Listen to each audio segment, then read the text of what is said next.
Hello everyone, welcome to part 2 of session 1 of module 6, types of test tools. In this session we will finish the remaining types of test tools.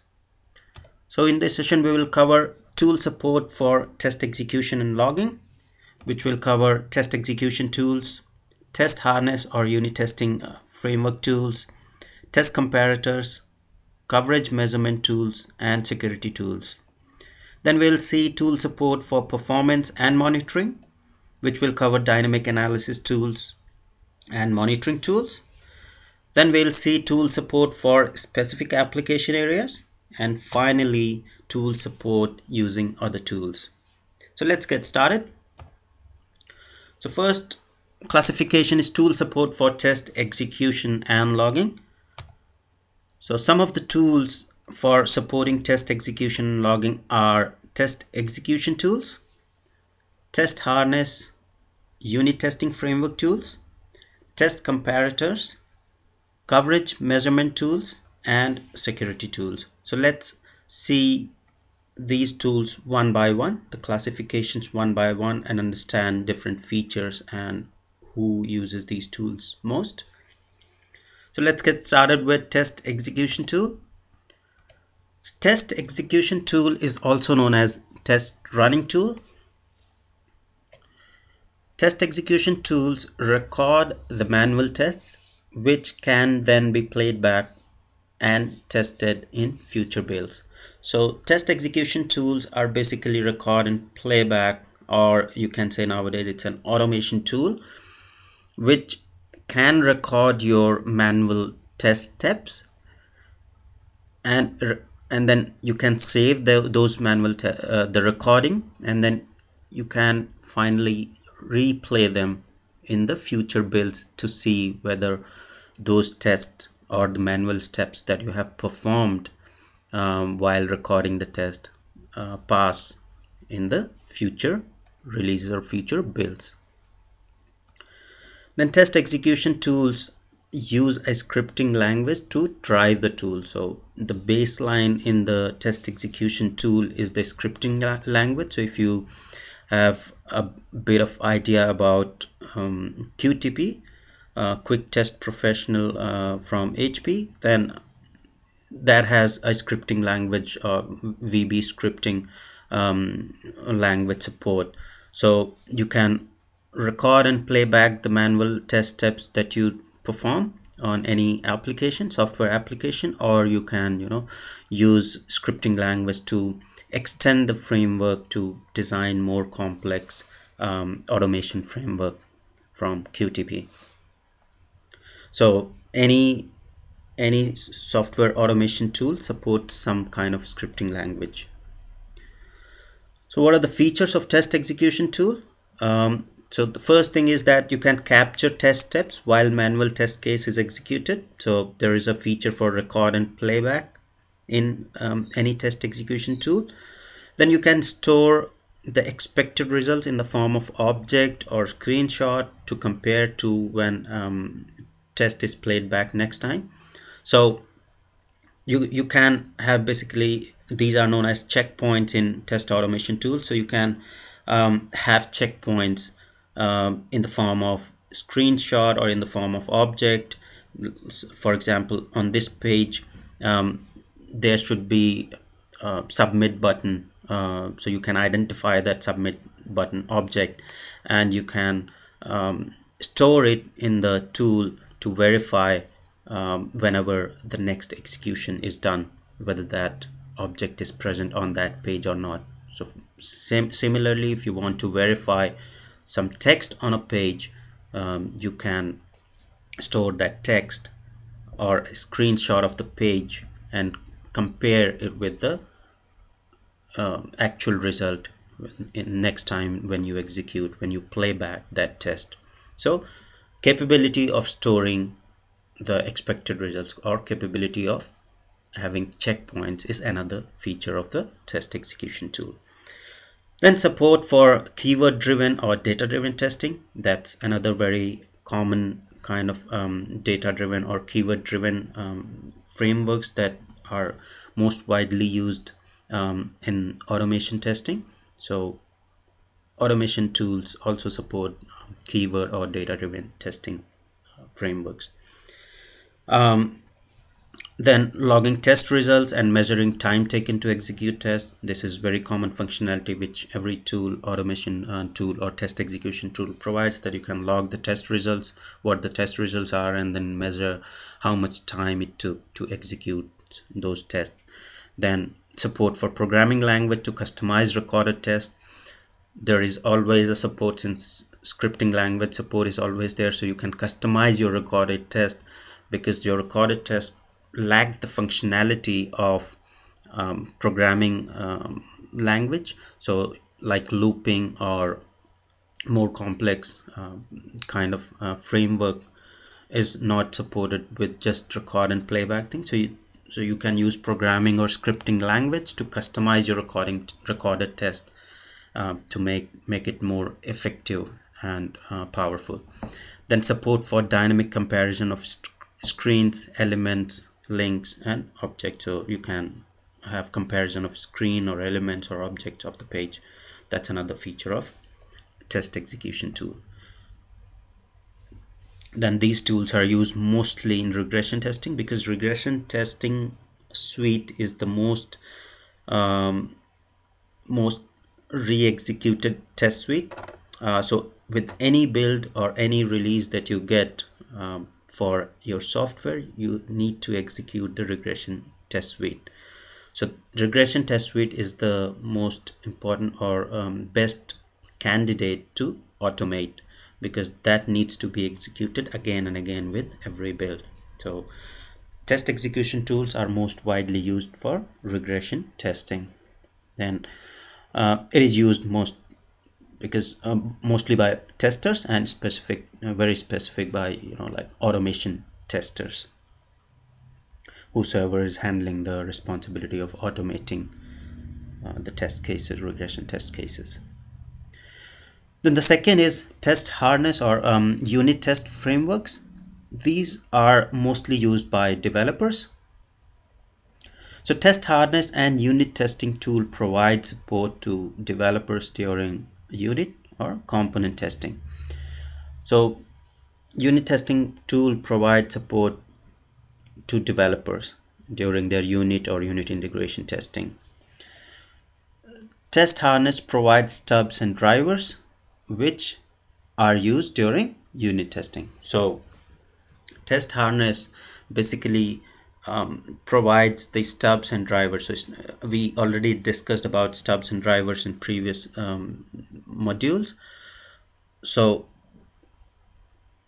stubs and drivers are the missing components, you can say, which needs to be so if you're developing software, every module of the software is not necessarily that every module will be ready while you start the testing or while developer is kind of doing the unit testing. So test harness helps them to use stubs and drivers which are for the missing components, and keep on building their code, or keep on going ahead with the unit testing. Then unit testing frameworks help to automate unit tests during unit or component testing. So unit testing frameworks, most common unit testing frameworks are JUnit or NUnit. So these are the frameworks which are most commonly used by developers. So they help to automate unit tests for developers. Then what are the features of unit testing framework? It provides inputs to the software being tested. Then it provides storing test output. So whatever test has been executed, it records the test output, the results. Then you can execute a set of tests by unit testing framework. So for example, you have JUnit, you can have a test suite, so define a test suite in JUnit and execute a set of tests. Then you can record test outcome, whether that unit test pass or fail. And it supports debugging. So if unit testing framework is integrated into your Eclipse IDE, so Eclipse IDE has all the feature of debugging. So unit testing framework provides support for debugging as well. You can debug the code and see where the problem is. Then it provides coverage measurement at code level as well. So these are some of the features provided by test harness or unit testing framework. Then these are used mostly at unit unit or component testing or unit integration testing, and these are mostly used by developers. Then test comparators. So test comparator compares post execution results. So test comparator, the main role of test comparator tool is to compare the result or outcome that is that you receive after executing the test. So a test comparator automates comparison of actual output with expected output. So this comparison is mostly automated. So actual output with the expected output is kind of automated with test comparator. The test comparator is usually a standalone tool. So test comparators are usually standalone tool. So this feature is built in most of the tool, but they are also a standalone tool wherein you need to compare a lot of test data or test outcome with the expected outcome. So it is usually helpful to compare large amount of database record with the expected data. So test comparators are mostly very useful when you're doing database testing and you want to compare the large amount of database data, whatever data is there in the actual test data, test environment data with the actual data, with the expected data. So test comparators are very useful at that kind of situation. What are the features of test comparators? It helps in post-execution comparison of stored data, like comparing differences in database contents or test results. So it's very helpful in comparing the differences in the database contents. Then it provides functionality for dynamic comparison, comes built in with test execution tools. So there is a feature of functionality of dynamic comparison as well, which is mostly built in test execution tools. For example, if you're using any test automation tool, it dynamically compares the objects present on a page or the text present on the page while the test is being executed. So that dynamic comparison comparator feature is already included in test execution tools. But test comparators also come as standalone, which are mostly used for comparing differences in database contents with the test results. Then the third feature is provide masking or filtering feature to mask or filter specific data. That's another feature of test comparator. It can mask some data and just compare the data set of data that you want to compare with the actual data. So these are some of the features provided by test comparators.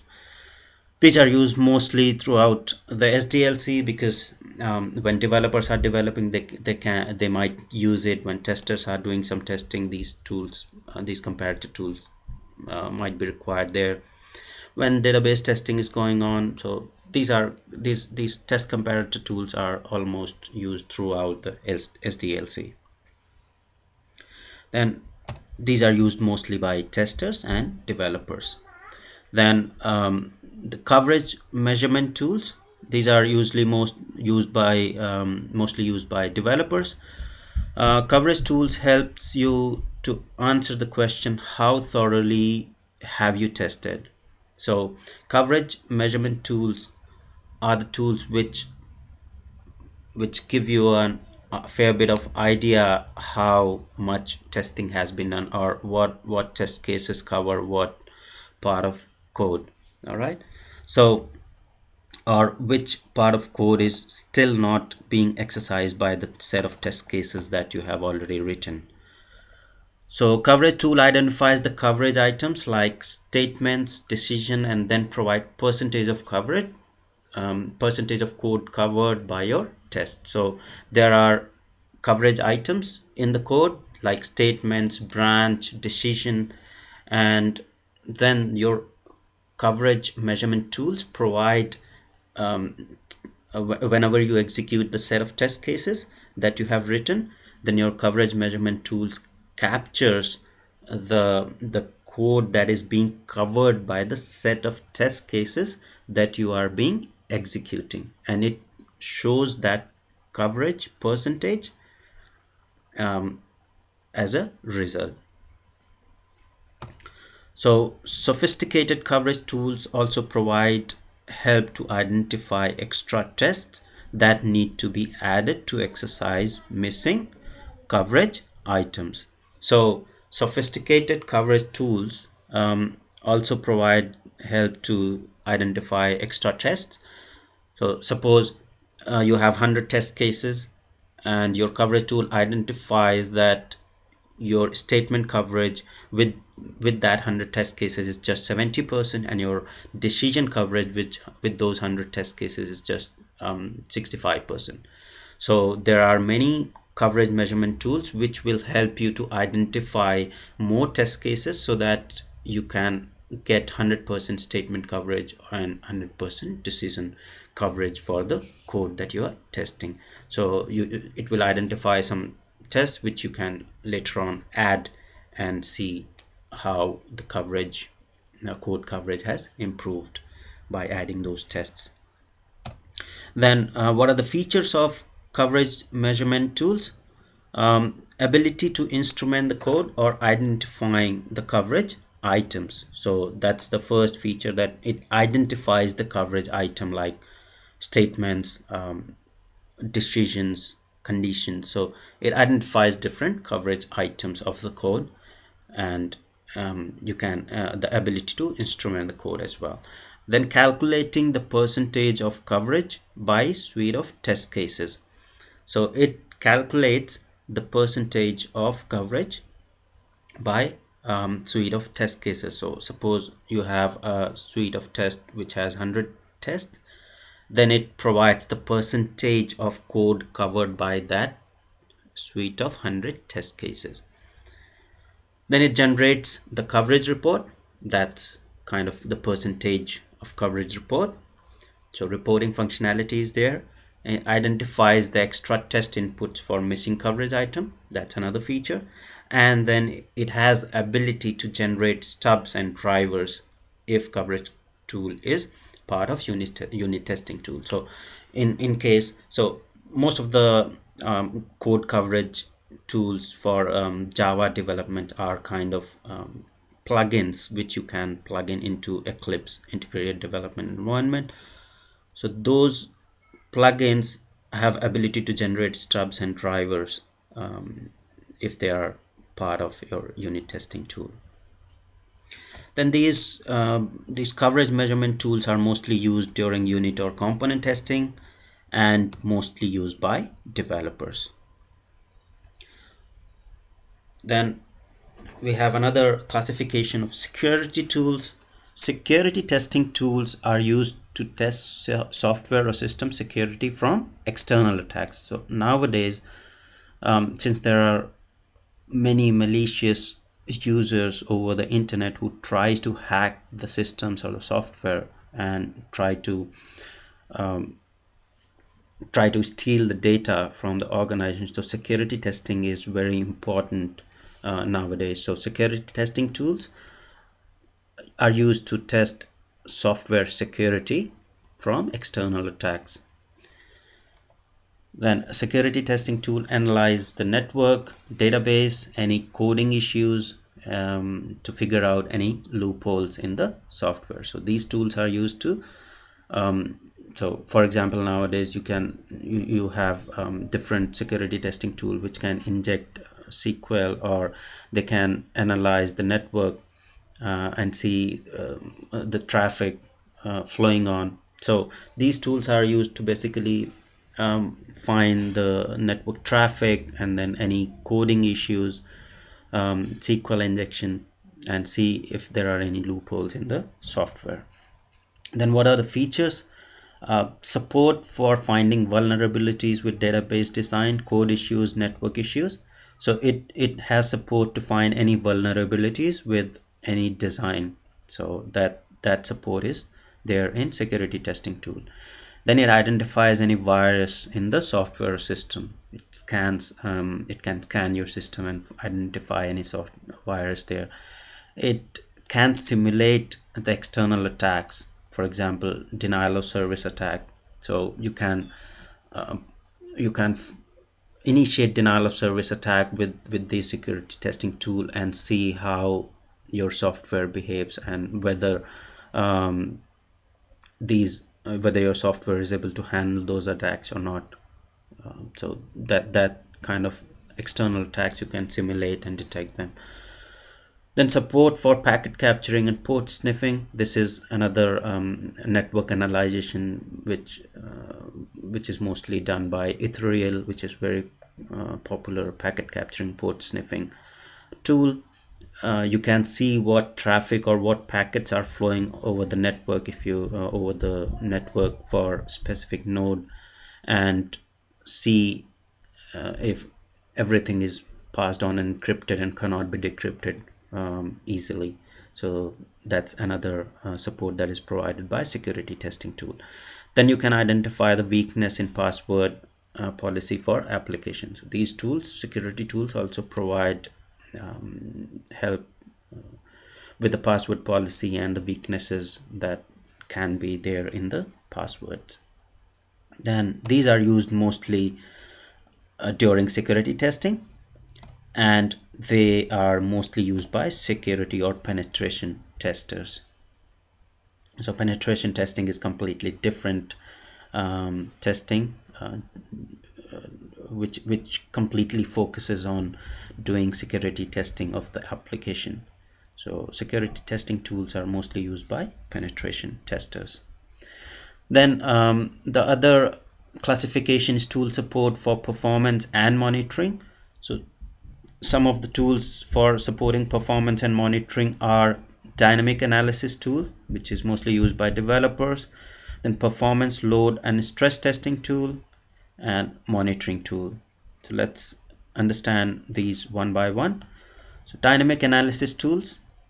Dynamic analysis tools analyze the software behavior while it is in test or normal operation. So dynamic analysis tool, as the name itself, self-explanatory, that while the software is in operation, it analyzes the software behavior. Then what are the features of dynamic analysis tools? It provides ability to detect memory leaks. Then it identifies the exceptions in code. So the main feature of dynamic analysis tool is it can detect any memory leak in the software. So whether when the software is in execution, whether the memory whether there are any memory leaks or not. So memory leak is something while the software is being in execution, whether it fills out all the memory and there is no memory left, and finally the software either crashes or stops. So these kind of issues are detected by dynamic analysis tools. Then it identifies the exceptions in the code, if there are any exceptions during certain operations in the code. Then it also identifies any time dependency issues with the software. And these are used most during unit or component testing or during unit integration testing, and mostly used by developers. Then the second set of tools is performance, load and stress testing tools. So a performance testing tool is concerned with testing the system to see if it can handle high volume of usage. So performance testing is mostly concerned whether the system or software can handle high volume of usage. Then a load test checks if the system can handle supported number of transactions. In load testing, your main focus is to test whether if your software is designed to handle 2000 concurrent users at a time, so load test checks whether your software can handle those 2000 concurrent users on the website or not, or concurrent transaction on the website or not. Then a volume test checks if the system can handle large volume of data. So like many records in database or uploading a file with huge number of records. So volume test basically tests whether the system can handle more amount of data as your system is designed to support. So suppose your system is designed to support 2000 concurrent users. So in volume test you test with 10,000 users, so with large amount of data. Then in stress test you see what would happen if system if load or volume is beyond the design specification. So in stress test your main focus is to test the system if suppose in load test you see how the system will handle support a number of transactions. In volume test you test what will happen to the system if there is huge volume of data in either in database or in uploading a file or huge number of records in the database. So in stress test what you test is, if suppose your system is designed to handle a specific amount of load, in stress test you test if what will happen to the system if the load or volume is beyond the design specification. So suppose load allowed on a software is 2000 concurrent users at a time. So in stress test your focus is to test what will happen in case there are 10,000 concurrent users on the website at concurrent users on a website at a time, or what will happen if there are 1 lakh records in database and your software is designed to handle 50,000 records in database. So these kind of tests come into your stress test. Then performance testing assesses the response time throughput for the system under different usage conditions. Main focus of performance testing is to see the response time. What is the response time for the user or for the transaction? What is the throughput of the transaction under different usage conditions? So suppose there are 100 users, 100 concurrent users, what is the response time? When there are 1000 concurrent users, what is the response time for the user? So these are the kind of tests that are done in performance testing. And what are the features of these tools? They can generate load on the system, so simultaneous users on the website. So there are many tools which can generate simultaneous users on the website. Then they can measure response time for transactions with varied load on the system. So this means that they can simulate 100 users on the website, concurrent users on the website, and measure the response time for each user. Then they can simulate 500 users on the website and see the response time and calculate the response time for the user when there are 500 users. So they measure response time for the transactions. Then they generate response reports for different tests on system. So reporting is another very important feature for these performance load and stress testing tools. These are used most during performance testing, and these are mostly used by performance testers. Then the next set of tool is monitoring tools. So monitoring tools keep track of the status of system like memory usage, CPU usage, network performance, etc. So these are mostly just to monitor system usage, memory usage, processor usage while the software is running. So features of monitoring tools are to identify the problems with system and sending alerts. So they identify the problems with system and send any alerts. If there is high memory usage or high CPU usage, they send alerts. Then they log the real-time and historical system information. So whatever real-time information is available, they keep log of that information. they monitor the load and network usage for the system. So that's another important feature, that whatever network usage is there or the load on the system, that's all being monitored by monitoring tools. Then they also suggest the optimum settings for the system. So suppose you have deployed your software, these tools will provide you suggestion about the optimum setting for the system so that your software performs with in best optimum conditions. Then when used most, this is used most during testing or production monitoring. So monitoring tools are mostly used during production monitoring to monitor how the software is behaving in production environment, but these tools are also used in testing while there is a performance testing going on. So whenever there is performance testing, load or stress test being carried out, monitoring tools are used during testing as well. And these tools are usually used by testers and system administrators. Then tool support for specific application areas. So there are some areas which require specialized tools for testing.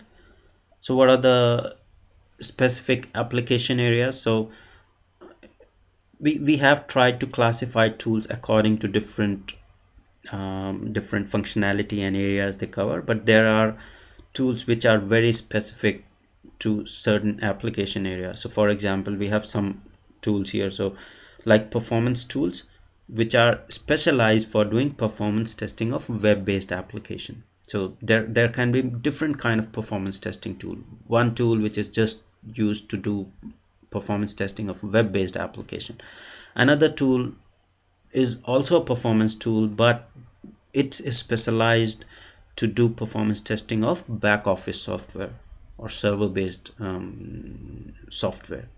Then there can be static analysis tool for specific development platform. So static analysis tool for Java development platform, static analysis tool which is specific to .NET platform.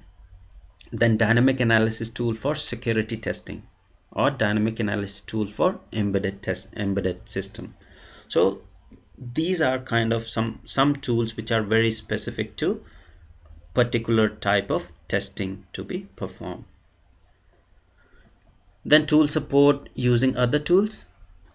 So this means that tools discussed in this session is not a comprehensive list of tools used in SDLC. These are the tools, whatever we discussed are some of the tools that are used nowadays in software industry, in whole software development lifecycle. There are so many different types of tools available, and there are many tools which are used in day-to-day activities which help to ease your task in testing. So some other tools are used by testers are like your word processors, spreadsheets, PowerPoint to do presentations, word processors, Word documents, then SQL tool to write and execute DB queries, very common tool that is being used.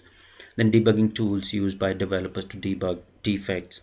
So like Eclipse IDE has built-in debugging tools, or there are many other debugging tools used.